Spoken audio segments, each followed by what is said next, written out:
John McCleary Yes, sir. or Nido. What's up, bro? What's up, bro? How you doing, bro? Ayan, di ba? The ever active. Ako, sasabihin ko na dito sa show, kaya ako talaga gustong mag-guest si McCleary kasi gusto ko maggawa ng online campaign na dapat bawat post ni McCleary, lagi siyang may damit. Okay? Kailangan laging may damit. Kaya kita mo. Sponsored post na wala eh. Hindi eh. Kasi yung ads ng brand sa Instagram. Insecure eh. Di ba?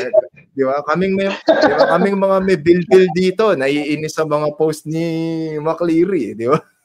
Di ba? Nakakabwisit eh. So, Magadamit na lang ako kung may sponsor na.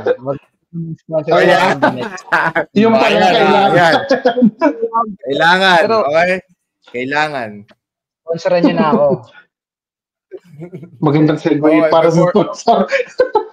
Okay, so for everyone who's watching and listening, John, please, a little bit of backstory. How did you get into the fight game? Please introduce yourself to everyone who's watching and listening to us right now. Hi, lads. My name is John McCleary Fornido, aka McLovin.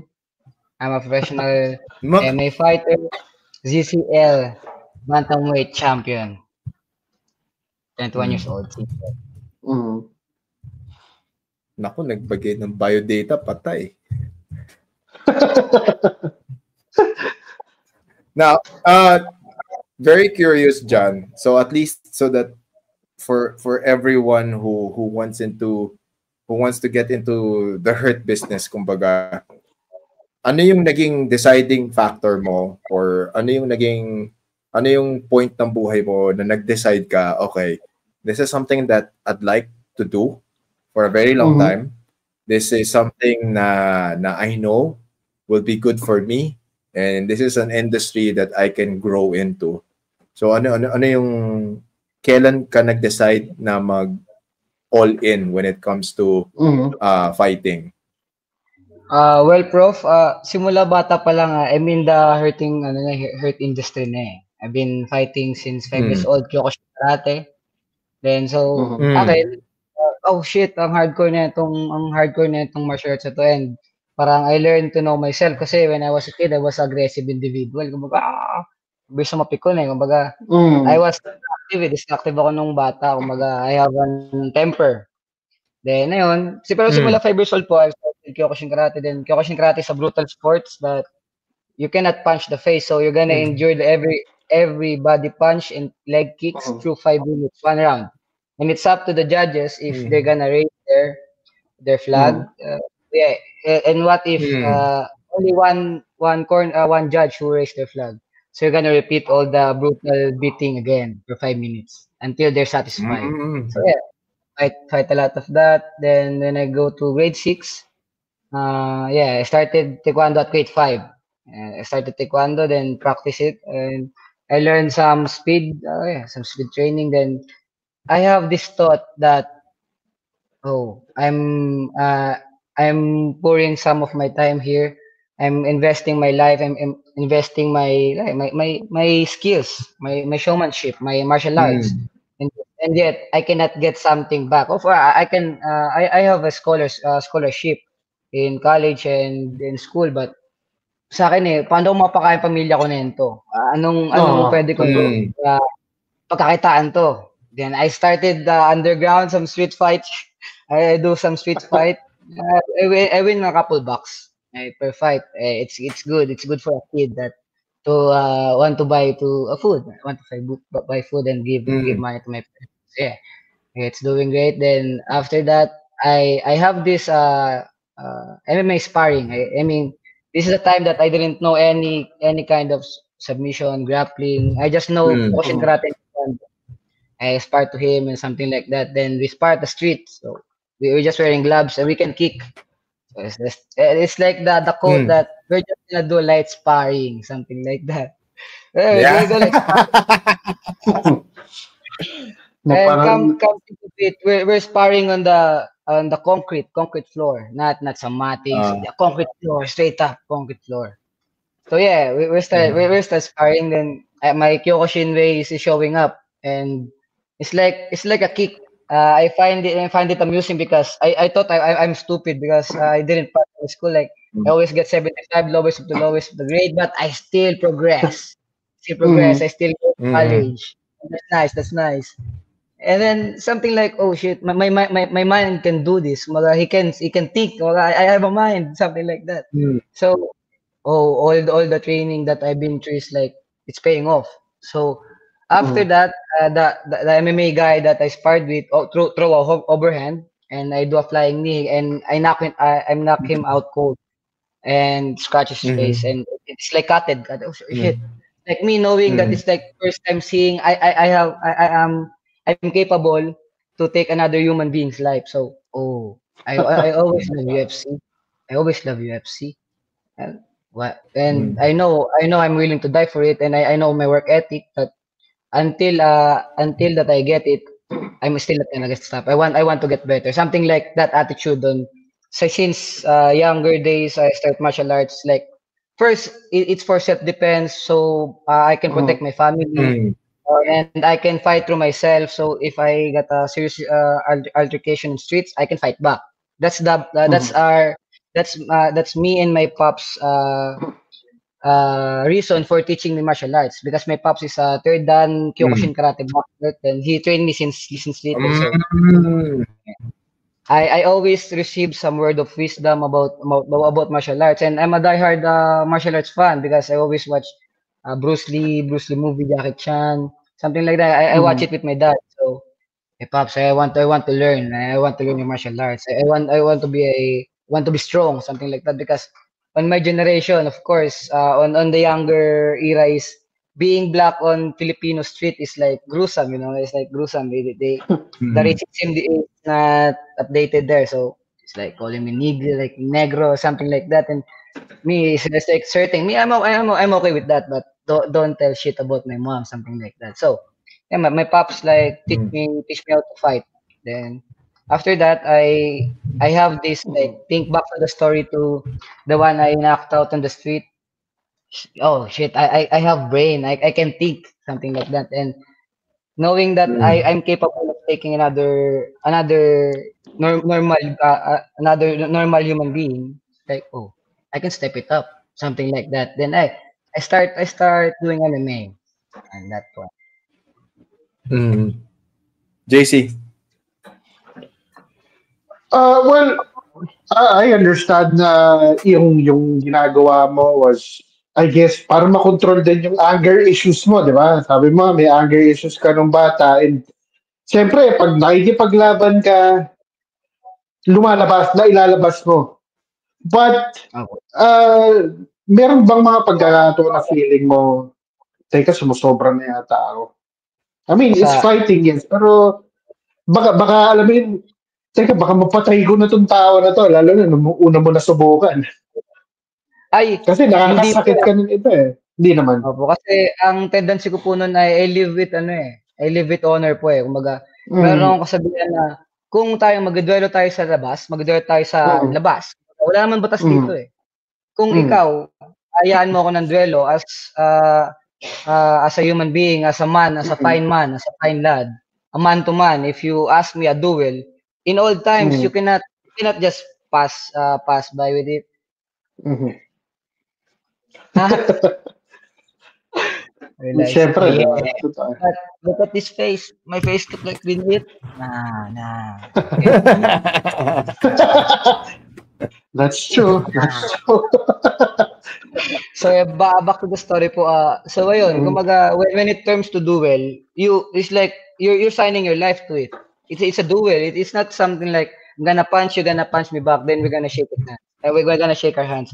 Nah, you're asking me a duel, then I will stop until you squeal, until you say stop. That's the rule. That's the rule of being a street man. That's the rule of mm, being another man, another mankind to another. And something like that po. Pero mm, when it's time to stop naman pa, it's time to see Squill, he admit defeat. Okay, we good. We shake mm, hands after that. At least the the scrap didn't go to waste. It has some mm. learnings because for me, fighting has manners eh. Kumbaga, when I look at to fighting, it's like it has manners. You need to have manners in fighting. Something like that. You have principles in life. So pagdating naman dun sa training journey mo, so you've clearly started as a striker, you did taekwondo, very much into Kyokushin karate. Striking has a very high influence when it comes to your training. Ano ngayon yung naging mindset mo and yung approach mo when you started learning to grapple? Kasi that's the thing, di ba? A lot of people got so used to striking, got very comfortable with striking, and then when it was time to learn how to grapple, how to wrestle, how to do jiu-jitsu, all of a sudden, there are a lot of obstacles. Parang masyadong maraming challenges. Yung iba, downright, hindi nila matanggap yun. Pero ikaw, ang dali nung transition, you were able to get things right away, and then now, di ba, believe it or not, you're at a level of grappling wherein people won't notice the difference kung striker ka ba or grappler ka. So, ano yung proseso na pinagdaanan mo para doon? Well, para sa akin po kasi, I'm a man with, I'm a man with ambition eh. Kumbaga, when I said, I love that, I will die for it. Because you cannot say you love that thing unless you want to die for it. Something like that. I have that kind of ego, that kind of mentality that embodies me that, and I want to embody it because it's cool. But yeah, something like that. But the time is I fell in love in wrestling because wrestling is a strongman sports for me. It's a strongman sport. You have you need a lot of heart and grit to it. It's not like same as boxing. Like you can learn boxing of being smooth, being swifty, being slick. But in wrestling, being slick is hard because it's like a sport of grit, something like that. Yeah, I fell in love with it. It's like even in off hours, I still drill the same drill that given to us before. Yeah, I still drill it like on my free time or on my me time alone, and even in sometime in it. That's how obsessed with me on this kind of sport. That's why me fighting, you need some manners. Like if you need to eat, you cannot eat with hands with public. You need to eat you need to use some utensils to it, something like that. So I fell in love to wrestling. I fell in love to wrestling, and that's the thing. I fell in love with wrestling, and I start having an obsession, addiction to keep learning wrestling because wrestling for me is like creativity, like creativity plus strength. You need to be creative on some chaining your wrestle. It's not like that sport is for me is hindi lang siya puro lakas. Kumbaga ang tema ng sport niya is kailangan mo maging creative towards your paano mo ibututumbay kalaban mo, paano mo siya i-pin down. Papalawakin mo yung isip mo na parang sa sobrang lawak kasi yun nga, feeling ko dati wala akong alam eh. Kumbaga I failed at school. But I still keep going. But I always get the lowest grade. Pero dito sa martial arts, oh shit. I find it easy to learn and easy to adapt because I live in a traditional household eh. Wala akong marangyan naman siya. I mean, I treat it 3 times a day. Hindi siya some hardcore hard life. Pero lumaki akong may discipline kasi my father is third dan Kyokushin karate black belt. So I learned discipline to him and being for this parang buong puso mo siya gagawin. Kailangan kong gagawin mo siya buong puso. Wala kang ititira, wala kang held back, buong puso. And me, ayun nga, I fell in love with the sports. Meron akong bad day, sobrang late na bagay na, oh shit, di ko ma-land ng perfect ng technique na to. Then I have a bad day with it. I gotta think of it all night. I cannot sleep. I have no plan to eat. I'm just gonna think of it. Then after I think of it, I drill it alone. Then go to spar. And tada! I can land the takedown. Something like that. That's how obsessed am I into wrestling. But when I felt that I'm almighty, I'm all strong, I can beat everybody. Then I sparred with most of the people. Then, oh shit, grappling is a real thing. You cannot fool with grappling. You cannot. It's like you cannot go grappless because you're gonna go to war and you're just bringing some pistol and your opponent's bringing AK-47. Nah, you're gonna lose it. You're gonna lose it. Yes. So I start to feel that I'm still an incomplete one. That's how perfectionist am I in towards to martial arts. It needs to be precise. It needs to be perfect. It needs to be flawless. You cannot go to high stage if you doubt your technique. It's like giving confidence on your real self or on the technique towards the technique. Because if you can envision it, you can project it. That's the thing. But when you doubt the technique, you won't do it. You won't. You can't. Even you do it, sloppy, something like that. So you need to be full-hearted. Nevertheless, because for me, I'm stepping in the cage. So what else should I doubt for? I'm gonna get punched in the face. I might get knocked out. I might get submit. So what? I'm gonna show you MI. I'm gonna show you my technique, my precise technique, the technique that I've been training with. And that's the thing.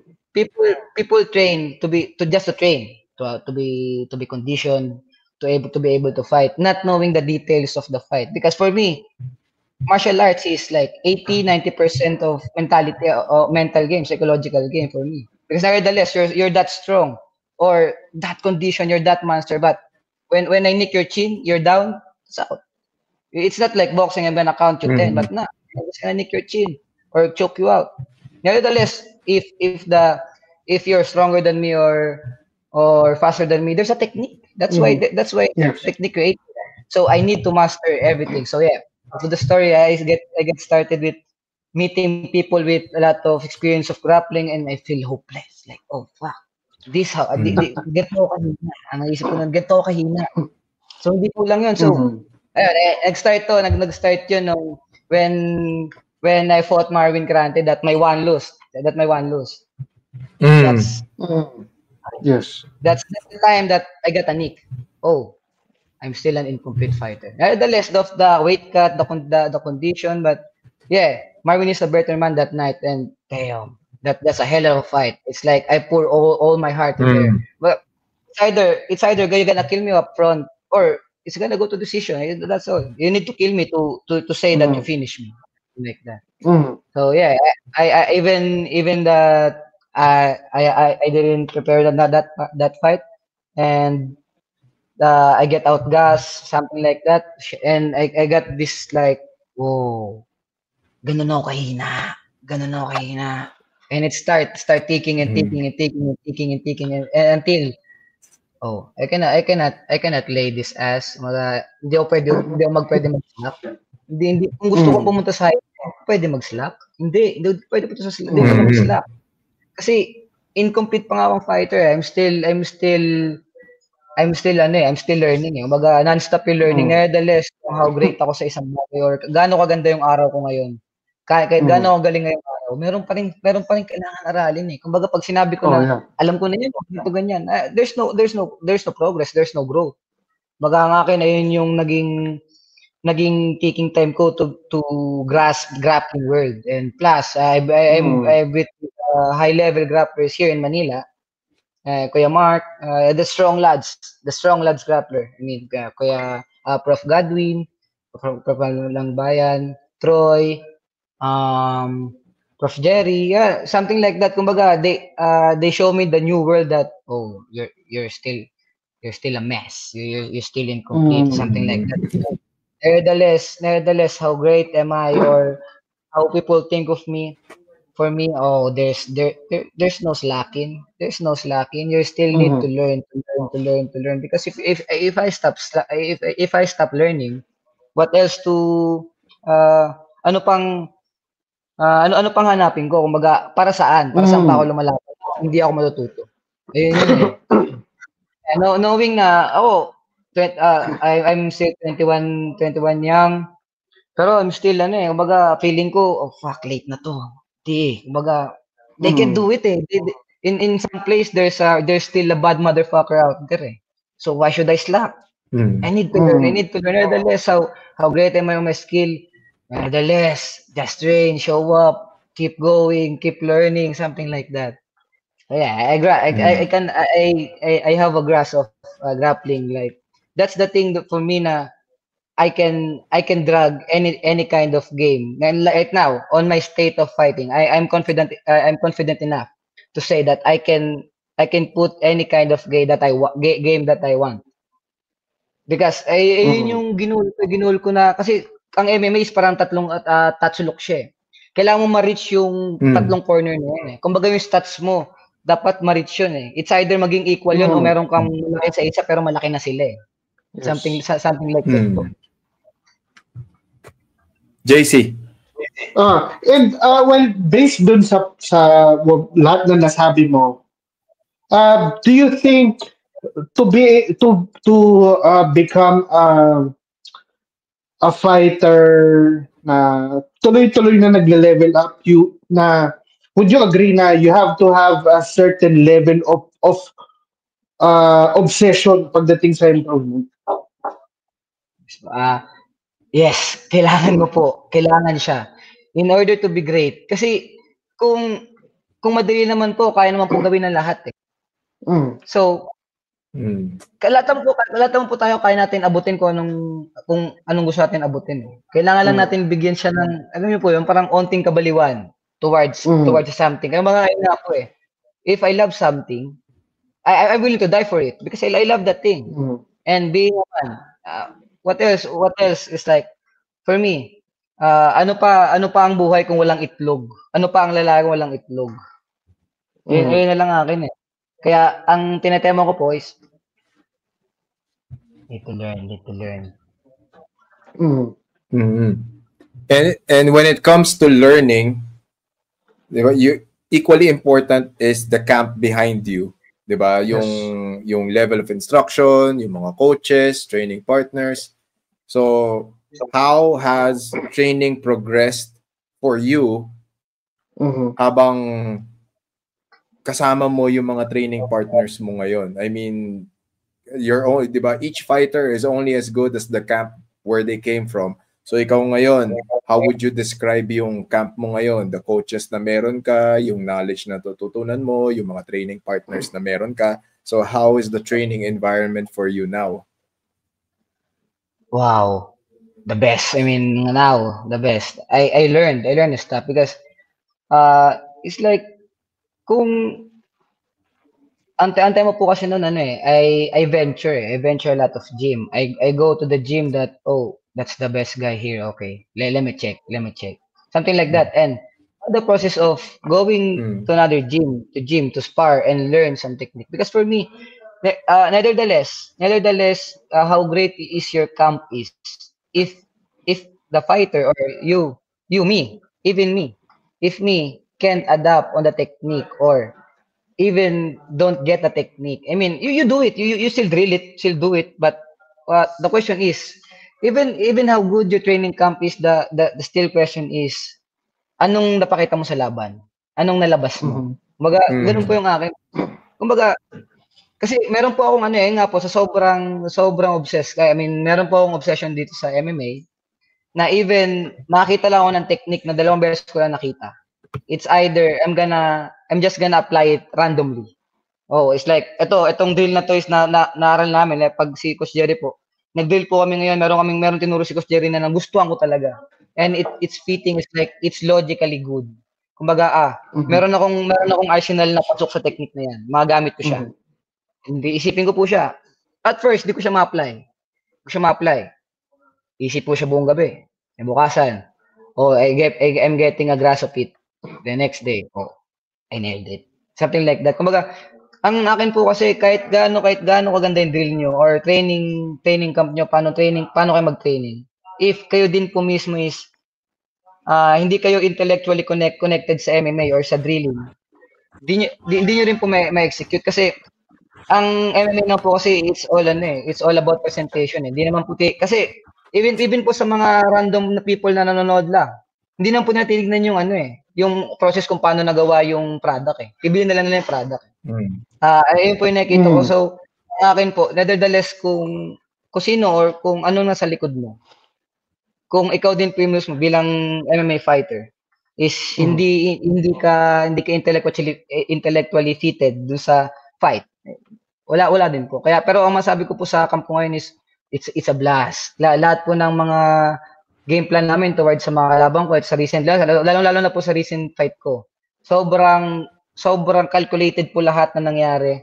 And even the details kung paano po na pinagandaan yung laban is pasok po. Umaga I didn't make a mess.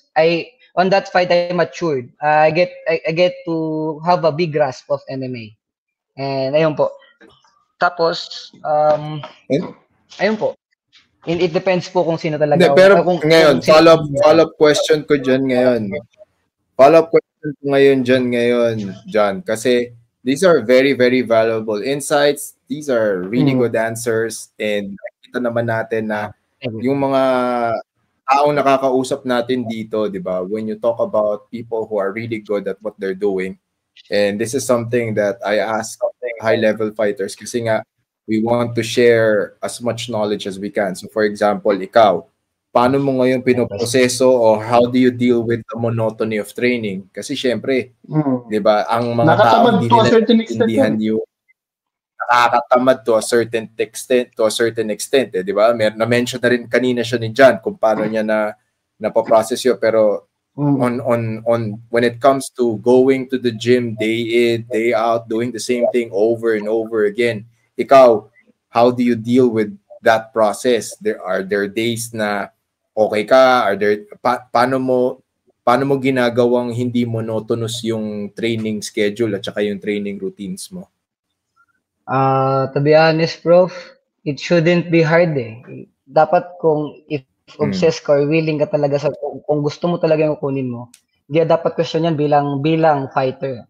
You should show up. It's discipline. Unless a discipline, you should be happy on what you're doing because you like what you're doing. You should love what you're doing. Nevertheless, kung anong material yan or every aspect of profession na pinili ng tao, individual, you should be happy to it. You should not go unhappy. If you're not happy, leave. This is not your place. Nevertheless, if this is your way out, if it's destructive, but that's the obsession will come. That's the obsession will come. That even you don't like it, you still do it. Even you just need it, you don't do it forever. Oh fuck! This is my only choice. This is my only choice. I need to do it. That's the obsession will come. Because this is the thing. Me, I only have MMA. Nevertheless, outside I have nothing. Me, I live in the gym. I only got my balls every day. I only have cash to pay my food, pay my drinks, to go to my transport, pay some gas. That's the only thing. I remove my comfort in my place in Cavite. Oh, it's good. It's good to live there. Aircon, good bed, good food. When I wake up, I didn't need to hustle just to get just to eat. I live a love masyadong marami nga yung buhay ko eh, and feeling ko that's not for me. There's a motherfucker outside na walang tinutulugan. Wala siyang kahit na ano, and kukunin ko ano meron ako. So why should I live a lavish life? And this is my world. This is my world, to be honest.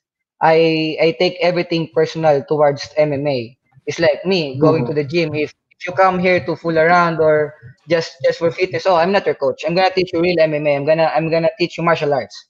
Because MMA is martial arts. You should like I said earlier, MMA should have manners. You should have manners in MMA. It's not like some combat sports. It's like mixed martial arts. Me, I'm disciplined on the traditional martial arts. So I keep carrying it. I'm a black belt of Taekwondo, black belt in Kyokushin Karate. I keep bearing it to my heart. It didn't change. Respect all towards to martial arts. Kaya me, if you just want to fool around martial arts, don't. Yeah, just go fitness, go basketball, go football, basketball. Go golf. If you want golf, go golf. Just don't say MMA or boxing because it's dangerous. I swear. That's a disrespect toward the sports. It's like if you want to learn martial arts through heart, because if you just want this and that, you won't enjoy it. Me, I bleed for this, I cry for this every night. My heart is crying for greatness. It's like he wants more, something like that. And di ba, tama ba, you have also your training with kila Prof. Jerry, kila Prof. Mark, you're doing Sambo as well. How is that doing for you? Dito, nabanggit mo na rin naman kanina, pero baka pwede mo sa amin ikwento yung first day mo training grappling for after being a striker for the longest time. Yung first day, anong kwento sa nangyari doon? kung paano ko po siya kinuwento, ay kung paano ko po siya in-explain kung anong feeling ko towards sa sa wrestling and grappling. It's like grit. You need strength and grit. So yun. Even na alam kong mas magaling yung mga nakaka-roll ko, mas nauna sila sa akin, mas may alam sila.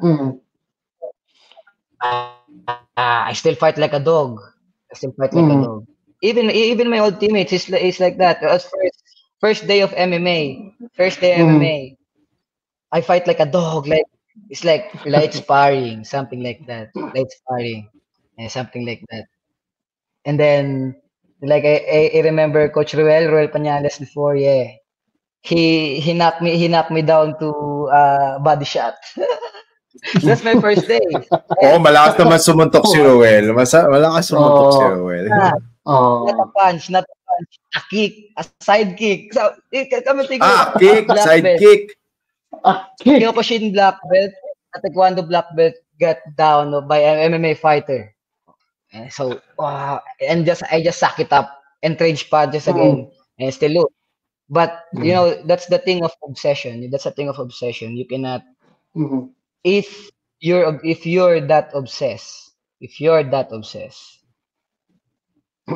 should have an ego to it. You should have ego to it, and you're willing to die for it. So on my first day, I'm dedicated. I'm willing to die for it. I'm a dog. I have nothing to lose. What am I to lose? I have nothing. Something like that. That's why when I step in the ring, I have nothing. Even if you kill me, I have nothing, bro. I have nothing. I can give you everything. I cannot. So yeah, when I enter the ring and the cage, I'm just go for it, and I'm gonna kill you before you kill me. Something like that mindset. Then and that's the first time I get down, and fuck. I remember those days. That's pure heart and will. Oh yeah. Kasi ayun yung first time na ayun yung parang real dopamine talaga na hanggang ngayon na even I still progress on MMA. That thing is like a cherished moment, because now I'm having a hard time to get down. I can feel it na. I cannot feel it now because I trained my mind not to. Even if I get that kind of beating, you won't get me down. That kind of attitude keeps me alive inside and outside of MMA. Something like that. And damn, that's a good time. It's a good time. Ayun nga po. Diba? And then go ahead. And then parang, ayun nga po, ang theory ko sa grappling is parang fish and grit. Parang kailangan mo kumbaga, wala kang alam wala kang kahit na anong technique Ayun na naman po yung nagiging tema ng nagiging tema ng mga baguhan, ba't sila napapagod? Ayan, yung mga nag-martial arts dyan, baguhan, ito na free lesson, huwag kayong manggigil. Just enjoy the match, enjoy the grapple, enjoy the scrap, remove the ego, and understand the technique. Then if you know you have something, go for it. Just don't injure your partner. Something like that. Yes. Diba? Tama yun, ha? You have to, you don't only just train hard, you have to train smart. Diba? You have to make sure na hindi kayo magsasakitan na training partners. Kasi it's okay to be intense, especially during sparring, lalo na if someone's in camp. Pero you also have to reach a point wherein pag nagsakitan kasi kayo, ito rin yan sinasabi ko rin yan pagka nagtuturo ko sa ibang mga walang silbi yung magugulpihan kayo, basag yung mga mukha nyo, tapos kailangan mo rin mag-sparring the following day. Diba? Wala ka natutunan. Nagbugbugan lang kayo. Diba? Simply because wala, things got out of hand. And then, diba? Nagbugbugan lang So, dito rin ngayon papasok yung coaching and guidance. So, ikaw naman ngayon, yung level of coaching and guidance dyan, so you're training at, you have yung situation mo ngayon, describe your situation now. You have Valiant, diba? You have Hitman MMA, you have brawlers, people that you can ask questions, diba? Diba? May brawlers lang, diba? So, ngayon, diba, may access ka sa mga taong to. Diba? May access ka sa mga resources na to. So ngayon, paano mo rin kino-compartmentalize? Kasi both good and bad yan eh. Marami kang tatanungan, marami rin sagot na makakarating sa'yo. Di ba? Di ba? One question, multiple answers. So ikaw ngayon, paano mo pinaprocess yung sinabi ni coach ganito, medyo okay siya, pero parang hindi siya bagay sa style ko. Ito namang isa, parang okay yun matry nga. Ikaw, ano mo pinaprocess yung ganong klaseng information when it comes to the availability of information na available sa iyo ngayon? Ang tema ko diyan, Prof. Kasi kung alam mo mabuti yung circle mo, wala namang maghahatakan pababa eh. And good to have these teammates, these people in my back, in my side, in my front, those people surrounding me. They are good people eh. They never put me on the second, because that's my mindset. I never put myself on the second. And even them, they are that committed that I'm fucking number one. That's how good that's how good people, to be honest. And diba? And then of course you get to showcase your, diba? Now you get to showcase your talent in different organizations. You've fought here in the Philippines, you've fought abroad.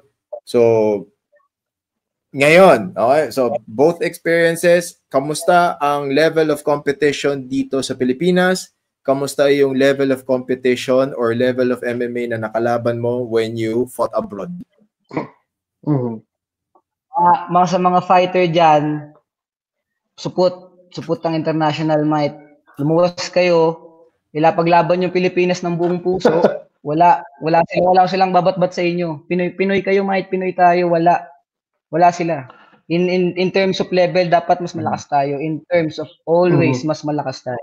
Kasi sa akin po, I found it basic na lang eh. Kumaga, I see, lalo po ngayon, I have upcoming fight on August. Sa Japan, August 20. Teka lang. Pwede mo na bang i-announce yan? Bago mo. Baka magka-problema sa promo. Okay, pwede na ba? Pwede. Hindi pa. Huwag mag-jinx. Sabihin mo lang, tentative. August. Okay, tentative. August 23. Tentative. Pero sa akin, ayan, tentative. I will fighting a veteran, 13-6 record. He fought in Brave. 1 Rising, something like what is name? 11. What's name? So you can stalk him.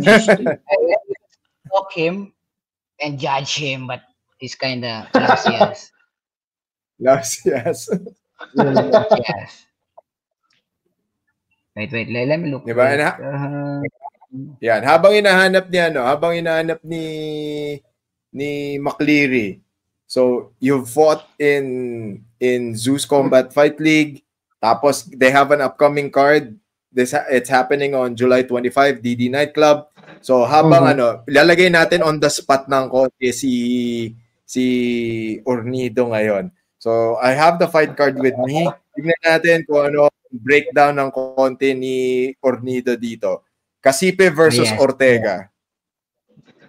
Wow. That quick? You need to go start from the start, then go to my weight for the last, so it's more interesting. No. But for me, kasi yung iba kasi youth. O yan. Tapos women's. Then bantamweight.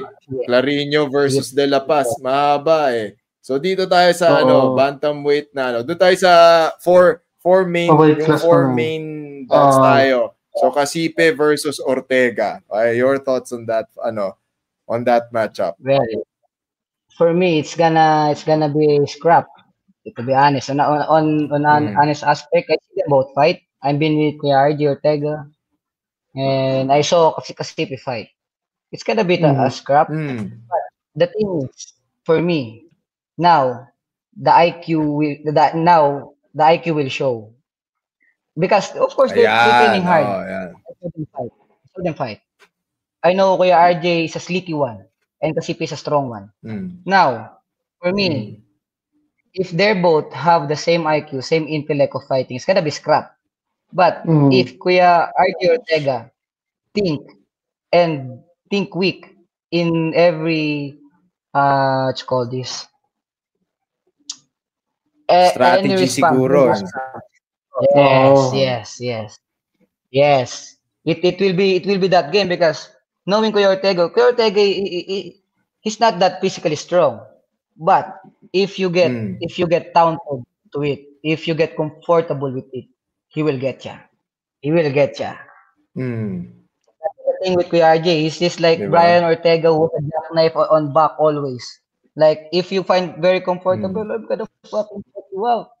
If if you get too cocky, I'm gonna fucking cuff you out.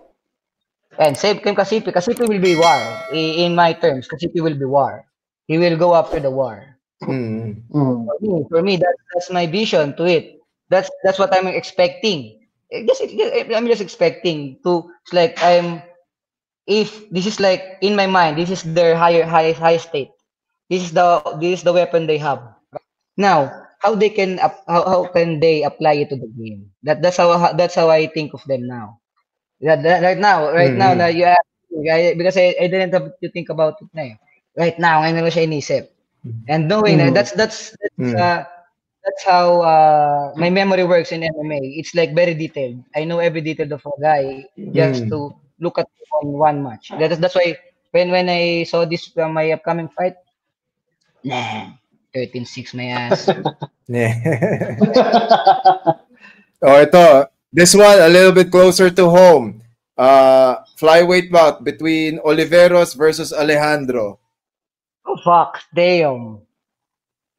Well, I've been with Ariel. We've been cooking. We've been cooking. Oh, Something. See my been hand. cooking. We've been cooking. We've been cooking. Yeah. For me, Ariel will shock it for me. Ariel will shock it. Ariel will Mm. surprise them. Ariel will surprise you. I know. I know. You're looking at Ariel before, like the last match in Kenneth. But wait for it. Mm. Wait for it. Mm. I'm not gonna disclose it. I'm just gonna leave it blank. Leave the flyweight blank. Mm. Leave the flyweight blank. Save my boy. Save my boy for Di it. ba? Mm. Diba? So now a lot of attention will be put on this matchup. Kasi as far as I know, Ariel was spending a little bit of time training with Ornido here. And then the thing about Ariel kasi, maraming ebbs and flows yung career ni Ariel eh. When he's on Yes, point, he's been. he performs eh. He can rise up to the occasion eh. Pero alam Yeah. mo rin talaga yung mga laban na hindi siya, it's either hindi siya Yeah. prepared or Yeah. hindi maganda yung camp niya kasi Uh, parang one round wonder lang siya eh. 'Di ba? Pero yun nga, pero pag maayos yung ensayo, he's in the right headspace, he has good training Yeah. partners, or he Always. sought out, 'di ba? Naging seryoso siya sa training. Yan. Pasingit lang. Sobrang importante ng headspace for fighter. You should be a good example for fighter. Always. Because a fighter is like you're putting a fresh one to the rotten ones, it will be rotten. Same as put one rotten apple to a big one, it will become rotten all. So, if lahat kami dito is hindi kami rotten, lahat kami fresh eh. Pero ang nangyari is build eh. Baga, nakita ko yung progress ng Ariel before tsaka nung nakita ko ngayon na galing siyang talo. And kung gaano siya mag-put ng effort na. Kasi for me, being with me, you should be dog. You should be a dog. You should be a pushover. You swinging with me. You should be adapting me. You should reach my level because how can you help me if you're not on a different level? And sparring with Ariel, he's getting nick of it. He's getting nick of it.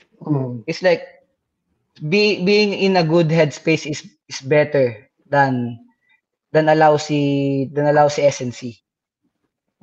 Nevertheless, you can it's like I said before, you can perform, you can do every unimpossible, very unrealistic SNC in your routine. But if you're not in the right headspace, you might spend all gas on the waste, all the training camp on the waste. So yeah, that's how important in the and head molding goes. fighters. yes. Yan, molding fighters into right head spaces, di ba? Shoutout tayo kay Coach Tex Gonzaga. What's up? Good evening, Coach. Oo. Gising pa si Coach. Hanip pa. Sipag. Yeah. Okay, up next, Battle of the Big Boys. Di ba? Big Under versus Arvin Chan. So this is Alex Big Under versus Arvin Chan. Okay, your thoughts on that matchup? For me, it's a fight of it's a fight of age. It's either it will show up or he will stay a doggy. He will stay young. Akin ko. If Kuya Arvin Chan stays on the young mindset, right mindset on this fight, he will get it. But if he prevail on the iron will of Bigander, it's gonna be a scrap. I don't know. It might go to decision or gas out for me. In both terms, because they are decision or gas out. Diba? So doon natin malalaman sulit siya. Diba? Doon natin malalaman sulit yung laban na yun. Yeah. Ayun, no? Sabi Tito Dennis, Arvin Chan all the way. Me, I'm decided. Diba? I'm decided. Against. You cannot get my side. You don't get my side. Unless Ariel. Diba? So, sulit. So at least, and that's why it's the co-main event of the Zeus card this coming July 25 at TD Nightclub. And of course, yung main event. Eh, diba? Main event, it's gonna be Braun versus Alintoson. And as far as I know, this is going to be for the flyweight belt. Kasi vindicate na ni Professor F. Sevilla yung belt. So we have to ask for confirmation kay Mr. Franz Valentino or kay Bernard. Pero as far as I know, this is going to be a title fight between Braun and Alintoson for the vacant flyweight belt, bro. So your thoughts on this one, John? Watch the fight, buy some tickets. You need to watch this shit. You can't miss this. You can't. It's like once in a blue moon to meet a hard-wielded fighter that both are capable of taking each other down. It's either because I saw Braun fight Kuya Franz, and that's what I'm saying. Nevertheless, how good is your conditioning is, as long as you're not in the right headspace, you're lost. That's what Kuya Franz showed on the last fight with Braun. He showed the heart of a hitman, a man, a lad, a good lad, a fighter, a romance. Kuya Franz Galvez is a dog. He show what MMA should look like. It should not be like random punches, random kicking because I got panic. Oh, I got fake, so I got punish shoot. Not like that. They show a true class of MMA fight. And Braun has a heart, a big heart, nevertheless, big heart. And plus, he has a wrestling of a Dagestani type beat that who won't stop on showing forward, try to take it down, going up, punch you in the face, try to throw it down. It's like a repetitive action. But I know Braun has a iron chin. That's what fight with Kimber. Kimber has a knockout hand. And plus he has a strong body. It's a different. Different from Braun. He has a strong body. Iron body. So it's a matter of time if Braun can take him down or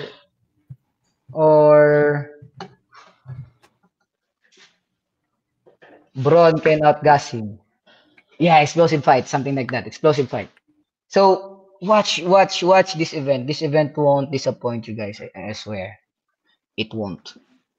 Ganda ng fight. Pero eto yan teka lang, may siningit na pangalan si Coach Tex dito na I agree. Medyo in the mix to Kerwin. Si Kerwin. Naman. In the mix to In the mix. I mean, I was actually bummed out nung nag-vacate si F. Kasi magkasanag lang kami. Hinihintay ko yung F versus Kerwin Yeah. Hinihintay ko yung versus Yan. Kerwin Sane. That was the matchup to make Sane. Ayun eh. Sana, di ba? Ayun. Pero, Ayun eh, kumaga kahit kami, even kaming mga kasama ni Kuya Kerwin. teka lang, we're not shitting on the Bron and Alintoson. This is going to be an explosive fight. Totoo to, ha? Kasi ako, I'm looking forward to this fight. Kasi, explosive movements, knockout power, good wrestling, good clinch work, di ba? Fight IQ is there. Pero, like, ano pa to? Yung laban ni... Alam ko ikaw yung headliner nun. Tama, kayo ni Laurel nun. That was the ano, parang minention ko yun eh. Sabi ko, one of the fights that I was looking forward to kung mangyayari siya sa Zeus was Kerwin Tan versus F. Sevilla. Pero nag-vacate si F. So siguro aangat siya. Aangat siguro siyang weight class. So, pero still, very stacked division. So you got Alintoson, you got Bron, and then you got Kerwin Tan waiting. So may ano ka na kaagad. May mix ka na kaagad, di ba? Ganda. Doon mo makikita kung gano'n ka-stacked yung flyweight division. Yun yung ano doon. I mean, walang tapon. Oo. Kasi it's a size of a regular diba? Filipino fighter. Sobra. Actually, yung...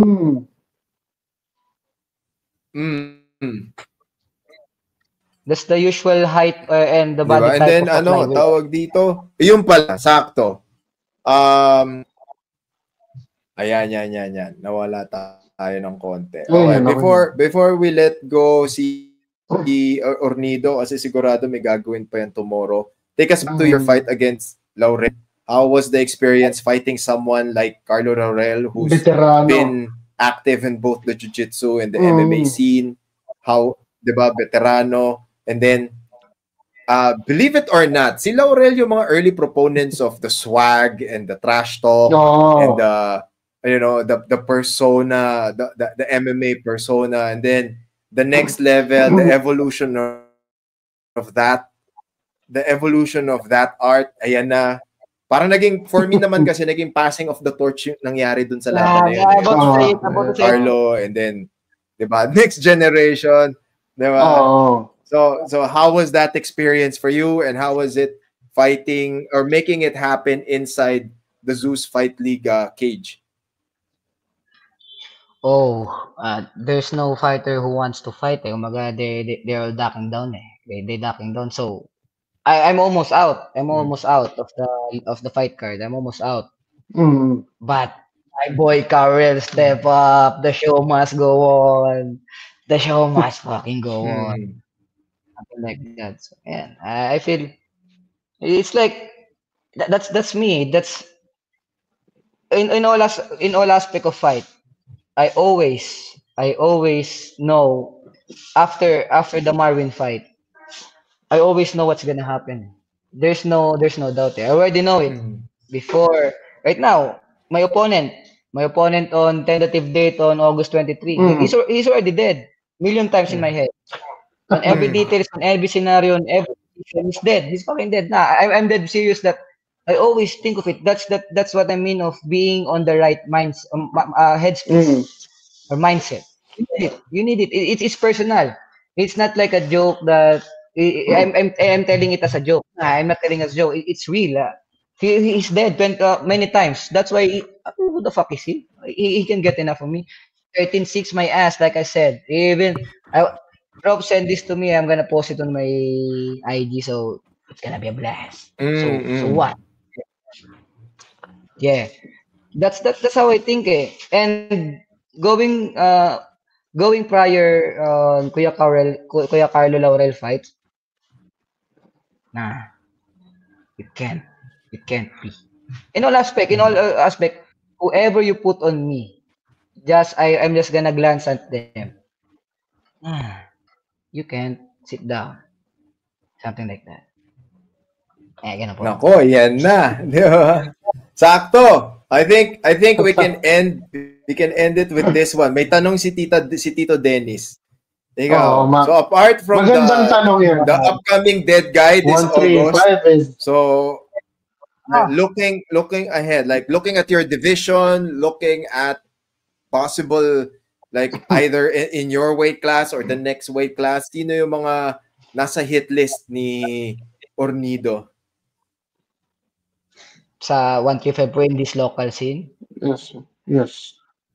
Oh, I have Pwede dito, everyone is a hit pwede list. tapos. So, sige, local, everyone's on the hit list. Everyone is on notice. Prof, this is the meaning of fighting. This is a hurt word. It's a matter of fate that we will meet. And that's the thing. I have no choice. I'm a fucking champ. I'm gonna fucking defend it. I'm gonna act like one. So everyone is a hit list. I'm sobrang vulnerable ko maging target. So everyone should be in the hit list. Nevertheless, who is it? Because I'm aiming for the best. I'm not aiming for petty money. I'm not aiming for some local just to say I'm MMA fighter. I'm fucking make a name, make a fucking legacy. And that's my point. Because I started this thing all through heart, and I'm willing to die to it. So everyone is on a hit list. There's no exception. Nevertheless, I've been with them. We meet, we shake hands. If the fate give us to us that fight, so be it. That's a fight. And being a fighter, you means a lot. It means a lot. Now you're not just gonna show up, put on credential. I'm an MMA fighter. I'm gonna represent this. I'm gonna show it to social media. No, everyone is on the hit list. It should be everyone. Because why you should backing down if you meant to be great? Nevertheless, you're gonna win or lose eventually. So why dig it to the highest? I'm gonna fucking win. Nevertheless, who, what, when, I'm gonna win. I have no choice. And on this kind of field that I step in on, I have no choice. I'm gonna heads on. It depends on how many cash. Right now, I'm going up. I'm going up stakes. Okay. Diba? Kahit sino daw. Kahit sino. I'm going up. It's a matter of how much can you pay me. But I'm gonna show you a fight. I'm definitely gonna show you a fight. I'm gonna defend who am I. I'm gonna bring you people. I'm gonna bring people to your place. I'm gonna bring a lot of people in your place. I'm gonna sell a lot of tickets. So how much are you gonna pay me? People are gonna watch too. Just make it worthy. Make our body hurt worthy. Because like I said, nevertheless, how great is the people are. Kahit kano sila galing, kahit alam nila lahat. If the technique is the technique is the technique. Something like that. Kasi it's one way or another. Either counter yun kung intellectually connected ang fighter or ang tao sa MMA, he will get it. Because ayun yung vision, ayun yung technique, para doon yung technique. Something like that. Kaya nevertheless, kahit sino, I'm willing to go heads on as long you pay me right. And that's a bargain from a fighter that's earning a lot of money, something like that. And me, I have no vision now in local because I wasted a lot of time. I pursue study first, then go to Sambo team, go to MMA. It's like I'm going all overboard. I can focus. But now I sacrifice everything. Now it's all or nothing. So I'm gonna hit a high stakes, of course. Nevertheless, what kind of high stakes? I'm gonna hit it no matter what. And that's my insight for it. I'm gonna hit it no matter what. Because I have no choice, and that's the goal. Our goal is high stage. We won't settle for less. We will go high stage. That's a statement. And with that, and of course, high-end statement for a high-end fighter. So, tama rin naman, you gotta get paid. Diba? Yeah. So with that, John McCleary or fight for peanuts. Thank you so much for your time. Diba? Thank you so much for your time, John. You have a very busy schedule. Please, last message to all your fans and to people who's watching and listening to us. Pati, where can people find you on your social media? You can find me on IG, John McLavin Ornido. Don't find me on Facebook. My Facebook is a menace. Look at my Facebook name. I'm a menace. Don't look at my Facebook. Just go to my page, John McLavin Ornido, bro. One and only. And sa IG, John McLavin Ornido, as usual. But just don't find my Facebook. My Facebook is for the close friends only. Don't add me there. And to all the fans that supporting me back.